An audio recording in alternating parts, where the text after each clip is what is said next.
And welcome to this week's edition of the Reins on the Cardinals podcast. Rob Rains, STLSportspage.com, joined as always by Mike Rains as we move back to our St. Louis studios here. Ended our 6-week stay in spring training and made the drive back up from Florida. We got back in St. Louis.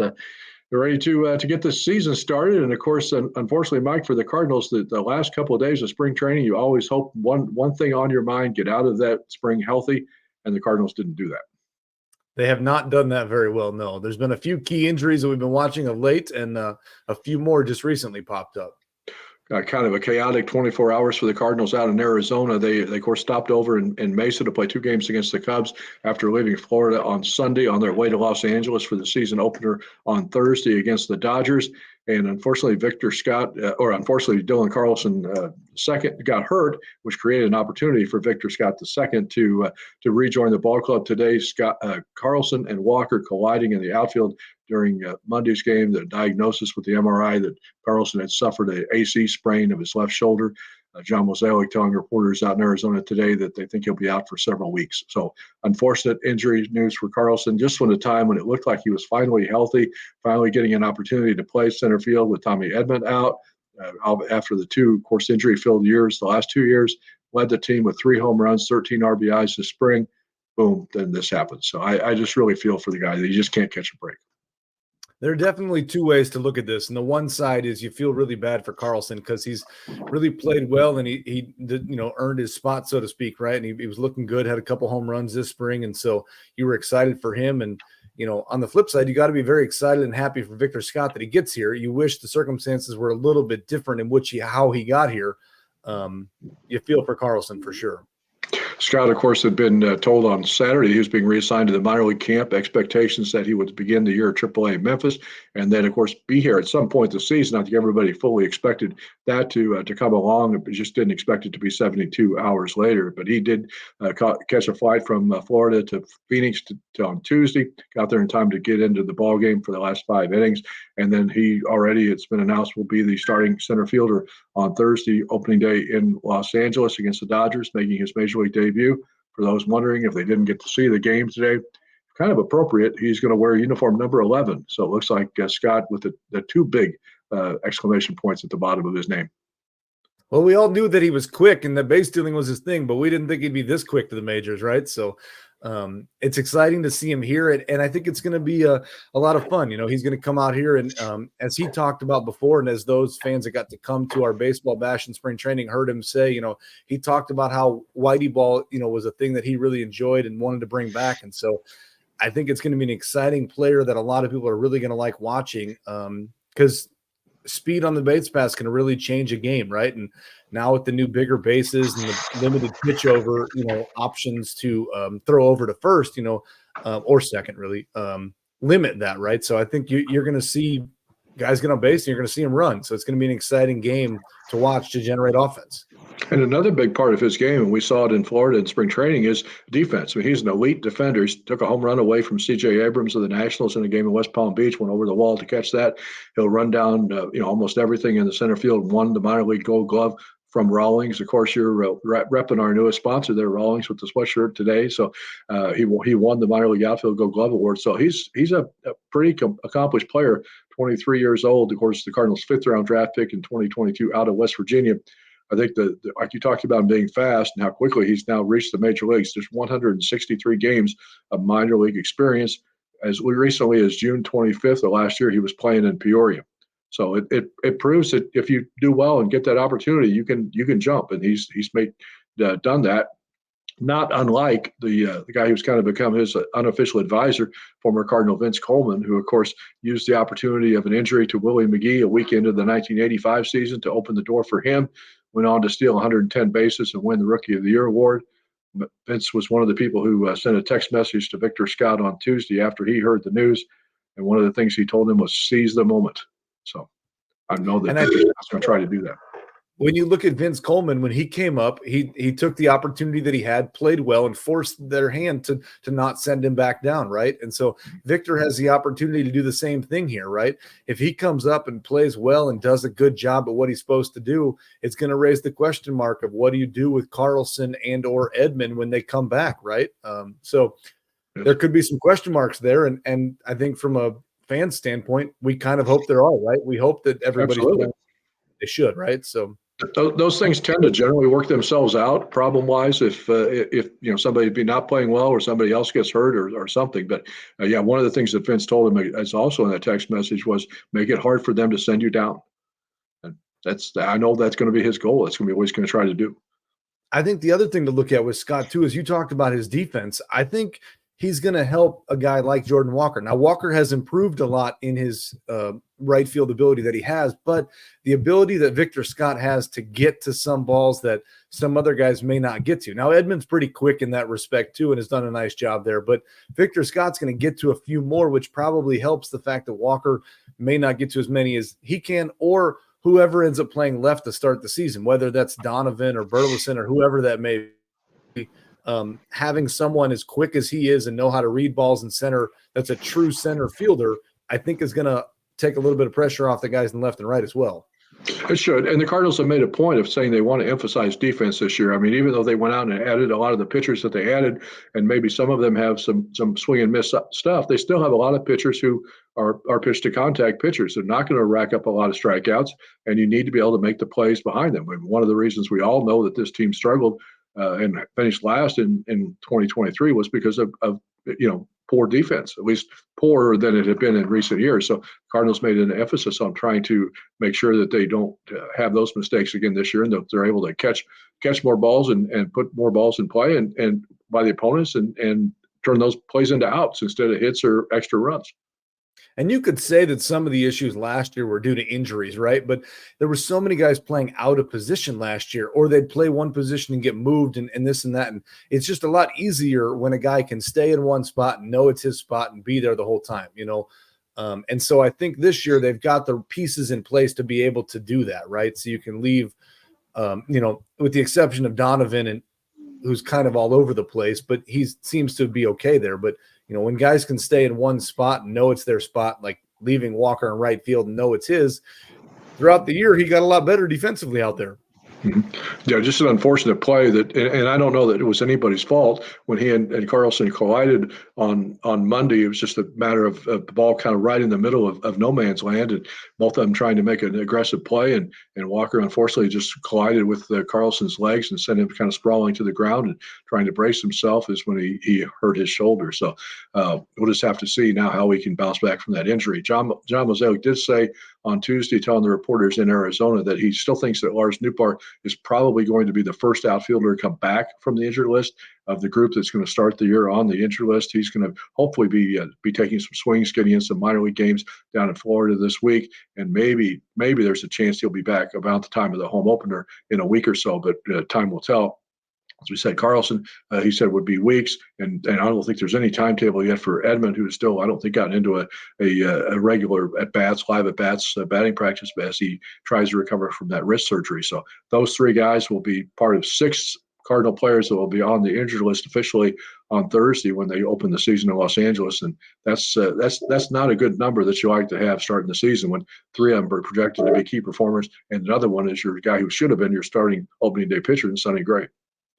And the struggle there is the guys that are hurt are, I don't want to say, veterans necessarily, but they're guys that have been around. So now you're relying on younger guys to come up and make the difference, like Victor Scott. And in the case of Sonny Gray, Zach Thompson, so you're relying on a couple of these younger guys to come in and step up. And I think that from an offensive standpoint, the question mark is going to be, you really need Paul Goldschmidt to get out of whatever this spring training funk is that he was in when the season starts on Thursday, be ready to go.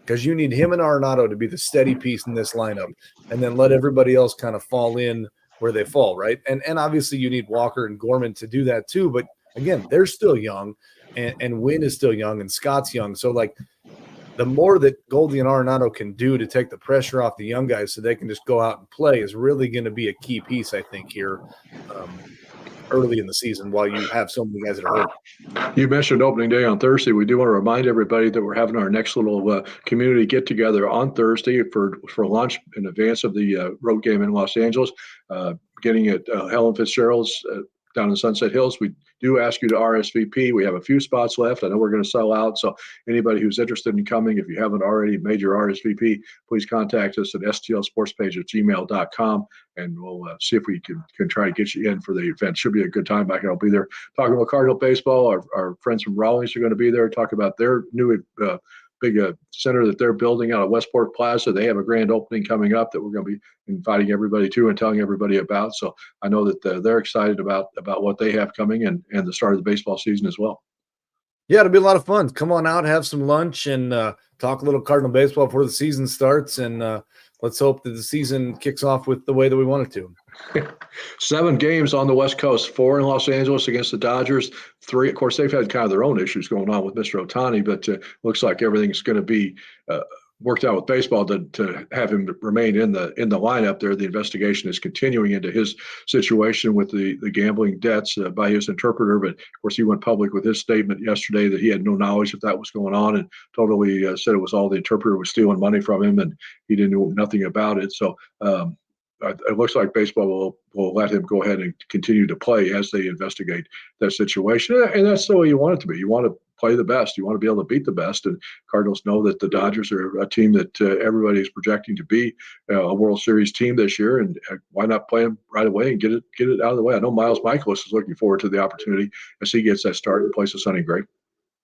And the other thing you look at, too, is sometimes teams get off to a little bit slower start, right? And they're playing their best baseball later in the season, and that's the teams that win the World Series typically, right? So can the Cardinals take advantage of a Dodgers team that is kind of going through a few things right now? Can they jump out there and take a few games? Because, yeah, we say the schedule doesn't matter in April, and we say the standings don't matter in April, but every game against a National League opponent really does matter, and every game against the Dodgers and the Padres matters a lot, right? So those are key games that you're going to want to, at the very least, split at minimum. At least taking away nothing from the injury to Carlson, and obviously the downside of the last couple of days, but the Cardinals did beat the Cubs both games in Arizona. Contreras hit a home run on Monday, and Goldschmidt got a hit on Tuesday. And I think the most encouraging thing about Tuesday's game, which sends the Cardinals to Los Angeles in a good mood, was the performance of Kyle Gibson. You know, he'd been a guy that had struggled all spring in Florida, and all of his starts had come up with a 10.80 ERA. And I know a lot of people were kind of second guessing that signing and questioning what the Cardinals were thinking and bringing him on, but maybe he quieted a little bit of those fears on Tuesday with his performance against the Cubs. I think Kyle Gibson's a guy, when he's on, he's got a lot of swing and miss stuff. And you saw that today, 5 innings, only the one mistake really on the solo home run, and then 9 Ks, you know. So when he's on and his stuff is low in the zone, you know, it's swing and miss stuff. He's also going to pitch a little bit to contact some, but that's where we've talked about before that the defense really matters this year, right? So I think Kyle's a guy that's going to be better this year than his spring showed. He will get the start he won't pitch in the 4 games in Los Angeles. He'll get the start in that first game in San Diego. Cardinals are going to go with Michaelis in game 1. They want the 2 left-handers to pitch against the Dodgers. So Zach Thompson, who won the spot with a strong spring, will start game 2, followed by Lance Lynn, the former Dodger, and then Steven Matz will get the start on Sunday, and of course Sunday Night Baseball on ESPN. But Matz even pitched well, I thought, on Monday, better than he had maybe in some of his other spring training outings. And again, the tough part with spring is you don't know what guys are working on. Are they really trying in that last couple starts to say, like, I really need to focus on my breaking ball, or I really need to focus on my curveball? So, you know, we want them to do as well as we can, and we just need to, you know, hey, this is what we got, so let's just hope it'll work, right? And when you're comparing them to everybody else around, especially in their division, I think they're strong enough to hold up. We kind of flip the script here and look ahead to opening day and the 161 games that have to follow after opening day. Get some predictions from you, and I'll give some as well as we kind of look forward and put spring training in the past and see what we think is going to happen this season. I think, you know, we all have talked about, obviously, all the moves that this team made over the winter as far as the pitching improvements were concerned. The injuries are a key factor, but I think, to me, if you're talking about how the Cardinals are going, and you mentioned it just a couple of minutes ago, if you really think the Cardinals are going to be a division championship team and maybe a team that can contend and play deeper into October, it starts with 2 guys. It starts with Paul Goldschmidt and it starts with Nolan Arenado. They're your 2 veterans. They're your cornerstones. They have the most experience on the team. They've among the position players. They have to be the leaders, and they have to get it done on the field. And Goldie did not this spring, but today he looked a lot better, right? Almost a home run, double off the wall, and then he came out of the game. But I think he's the guy that he knows he has to get it going. So he's going to sit down and do everything that he has to do to put this team on his shoulders. And Arenado too. Again, those two have to be the key piece to get where they need to get to. And we all sit here today and think they can and they're capable of it. Last year was just a down year, but the year before, goalie's an MVP player. So if we can get back to that again, it's going to look very different. Because I think the two of those guys playing well will take pressure off the other guys, like we talked about. You expect Gorman to hit 30-plus home runs. You expect Walker to have a much bigger impact offensively than he did a year ago. He's more comfortable in right field. He's more comfortable in the big league surroundings. We expect Mason Wynn to play well. He struggled offensively at the end of last season, but his track record is that he's always kind of played up to the level of the league after just a few weeks in the league. So you're hoping that he got that adjustment out of the way at the end of last year. I think one of the guys that's going to make a big difference in this lineup on a regular basis that wasn't there on a regular basis a year ago is Brendan Donovan. I think even with Victor Scott coming up and joining the team, I still think Donovan's going to be the leadoff hitter. Scott ninth probably, so it's actually kind of a second leadoff guy. But Donovan likes to hit leadoff. He grinds it fast. He gets on base. He works walks, and I think having his presence and his grit, his determination in that lineup is going to be something that this team really missed a year ago. I think the other thing this team really missed this last year, and hopefully is much stronger this year, is Wilson Contreras, because I think you really need his offense out there, right? Because he's a guy who can hit you 20, 25 home runs, right? There's no question that he can do that. And so I think he's a key piece to that, because you need somebody stepping up big behind Arenado to give him that pressure, whether that's Walker or whether that's Contreras, however the lineup falls. If one of those guys or both of those guys can be hitting, I think that'll be a key piece to this lineup too. And of course, I think the other key is they've got to stop getting guys hurt. They're going to open the year with 6 players on the injured list, including the 3 that we mentioned. The 3 outfielders. You got Sonny Gray on the injured list. You've got Keenan Middleton, who was the guy that the key piece expected to be a key piece in the bullpen. And then even though he might not necessarily have made the club to start the year, Drew Rom is a guy that they probably would see at some point during the season who's going to go to Memphis, but he's got some spring training injuries that he's dealing with. So he'll be the 6th player on that injured list when the Cardinals begin the season on Thursday. So that's a lot. If you were to tell me at some point, though, we would have 6 guys on the injured list, and including Sonny Gray, Nootbaar, Carlson, and Edman, I would much rather tell you I'd see that in April than I would rather see that in July, August, or September. So, if we have to lose them for a little bit, I'd rather lose them early than later, because we know there's probably going to be some other injuries throughout the season, because there always are. So it's just it becomes, at the end of the day, how many teams weather the storm to get through those injuries and how well they play and who stays healthy. And those are the teams that win. And Zach Thompson, who's replacing Gray, pitched really well in spring training. I thought he and Michaelis were the Cardinals' 2 best pitchers all spring. And Gray is now throwing again down in Florida. The expectation is that he only will miss maybe 1, maybe 2 at the most starts. So it's like he's still going to have 30-plus starts here for the Cardinals at some point. Like you said, if you're going to miss those couple of games, I would rather probably have it be early rather than late. So, all right. So let's do some predictions here. Let's start this way. Who do you think will be the Cardinals' biggest competition in the NL Central? Not which team you think is going to win. Who do you think is going to be the biggest competition? I think it's going to be the Cubs. They seem to have made, I don't want to say the most moves, but, re-signing Bellinger and bringing a few guys back. I do think they're going to be the toughest competition, because I just don't see it from Cincinnati or Pittsburgh, really.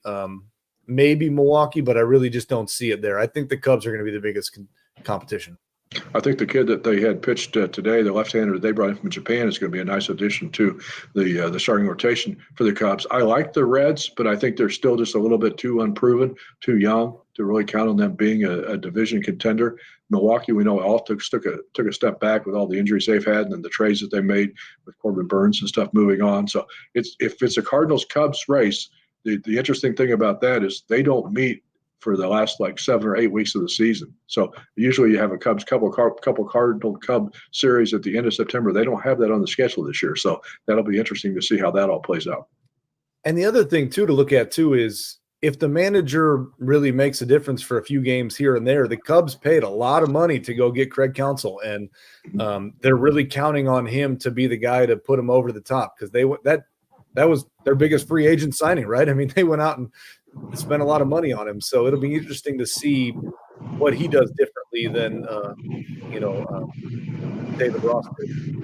Yeah, I love the addition of Craig Counsell. I think he's right there with among the best managers in the National League, and I think he is going to make a big difference on that ball club and kind of restoring the confidence in them a little bit. And they also worry me from one standpoint too. I think if they're in the race toward the trade deadline, they're the kind of club that won't be afraid to go out and make a move to try to bring in a pitcher. And as we all know, Jordan Montgomery is still sitting out there on the free agent block too. So kind of still waiting to see where that domino falls. But if I had to predict right now, and I'm going to see what you predict, but I think the Cubs are a slightly better team than the Cardinals. Simply because of the stability in the manager's office, kind of the less question marks, all the injuries that you have to deal with. So I think it's going to be close, but I think the Cubs right now would get my vote to be the best team in the division, followed closely by the Cardinals. So I think you're probably looking at another potential wild card situation for this club, which I know a lot of people don't want, and I know a lot of the fans' objections to how this Cardinals roster was built over the winter was, okay, we're better. We might have a team that can win the division, but then what? And that's kind of where we've been with the same situation with this team for the last several years. And I think that's what's leaving fans a little bit frustrated. I think when you look at the Cubs, they've got a few more, I don't want to say sure things, but a little bit more solid buttoned up guys. We're looking at it thinking, can Lance Lynn be the Lance Lynn he used to be and not the Lance Lynn of last year, right? So we're banking on him being a little bit better than he was. We're banking on, Kyle Gibson being better than some of the young guys that took his place last year, like Dakota Hudson. So we're banking on some of those situations. But again, it really comes down to, like we said before, Paul Goldschmidt and Nolan Arenado. If those two do what they do and we allow everybody else in the lineup to play like they can, I think our lineup is better than the Cubs. Mm-hmm. And I truly think that. Well, we'll find out. It all gets started on Thursday. Don't forget, if you'd like to come join us for lunch at Helen Fitzgerald's, we need an RSVP from you. STLSportspage@gmail.com. We'll have a little more baseball talk, and you're welcome to stick around there and watch the game in Los Angeles, or to leave and go back to home or wherever else you want to watch the game. And then we'll have another event coming up shortly after that. But thanks to all of our sponsors, especially our new sponsor, Rawlings, which is making this event possible. And then Archwell Health, as well as AAA Travel Missouri, and of course, our main sponsor for years and years now, Drury Hotels. So appreciate all of their sponsorship and making all of our content on the website, not only this podcast, but all the stories and features and game reports free, totally free, but no paywalls exist for us. So any of you want to get any of your Cardinal news from, just go to STLSportspage.com. Mike, thanks for the visit. As always, we'll see you on Thursday, and enjoy opening day, everybody. We'll be back with another edition of Reigns of the Cardinals podcast next week.